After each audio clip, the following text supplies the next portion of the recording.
இந்த வீடியோ பார்த்துக்கிட்டு இருக்கிற அனைத்து நல்ல உள்ளங்களுக்கும் வணக்கம். வெல்கம் டு கண்ணன் வீட்டு சமையல். இன்றைக்கி நம்ம சேனலில் என்ன ரெசிபினா ஒரு சூப்பரான பீட்ரூட் பொரியல் தான் பார்க்க போகிறோம். இந்த பீட்ரூட்டில் வந்து அதிக அளவு இரும்பு சத்து இருக்குது.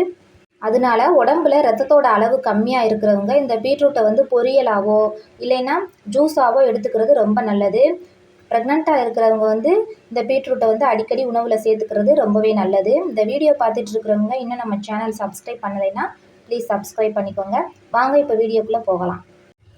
வாங்க இப்போ பீட்ரூட் பொரியல் எப்படி செய்யலான்னு பார்க்கலாம். ஒரு 2.5 ஸ்பூன் எண்ணெய் ஊற்றிக்கிடலாம்.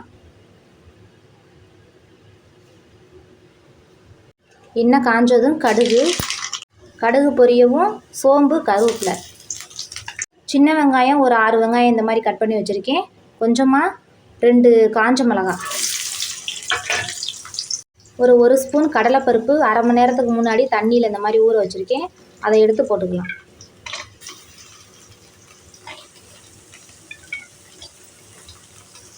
வெங்காயம் இந்த அளவுக்கு கண்ணாடி பதத்துக்கு வரவும் 2 பீட்ரூட் கட் பண்ணி வச்சுருக்கேன். அதை நம்ம இதில் சேர்த்துக்கலாம்.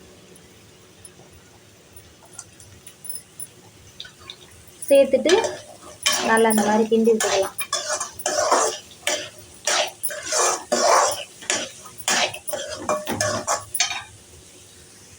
இதுக்கு தேவையான அளவு உப்பு சேர்த்து ஒரு 2 கிண்டு கிண்டிட்டு கொஞ்சமாக சீரகம், ஒரு அரை டீஸ்பூன் சீரகம் சேர்த்துட்டு இதை நல்லா கிண்டி விட்டுக்கலாம். கிண்டி விட்டுட்டு இது வேகிறதுக்காக லைட்டாக மட்டும் தண்ணி தெளித்து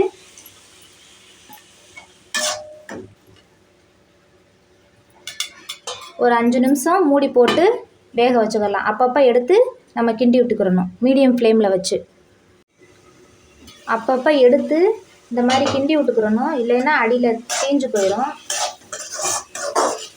தண்ணி பத்தலைன்னா இன்னும் கொஞ்சம் கூட லைட்டாக தண்ணி தெளித்து விட்டு வேக விட்டுக்கலாம். ஒரு சில காய் வந்து வேகமாக வெந்துடும், ஒரு சில காய் வேகிறதுக்கு வந்து கொஞ்சம் லேட் ஆகும். அதனால் நீங்கள் தண்ணி பத்தலைன்னா இன்னும் கொஞ்சம் லைட்டாக மட்டும் தெளித்து விட்டு வேக விட்டுக்கிறலாம். திரும்ப நம்ம மூடி வச்சிடலாம். வேகட்டும். நல்லா பீட்ரூட் வெந்துருச்சான்னு பார்ப்போம்.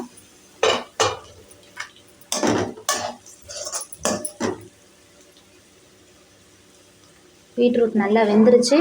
அவ்வளோதான். அடுப்பை ஆஃப் பண்ணிவிட்டு லைட்டாக கொஞ்சமாக தேங்காய் பூ மட்டும் போட்டுக்கலாம். ரொம்ப போட தேவையில்லை, ஆப்ஷனல் தான்.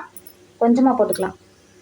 பீட்ரூட் பொரியல் சூப்பராக ரெடி ஆயிடுச்சு. இதை ஒரு பவுலுக்கு மாற்றியாச்சு. நீங்களும் உங்கள் வீட்டில் இது போல் செஞ்சு பாருங்கள். இந்த வீடியோ பிடிச்சிருந்துச்சுன்னா நம்ம சேனலுக்கு ஒரு லைக் பண்ணுங்கள், ஷேர் பண்ணுங்கள், சப்ஸ்கிரைப் பண்ணுங்கள். தேங்க்யூ ஃபார் வாட்சிங்.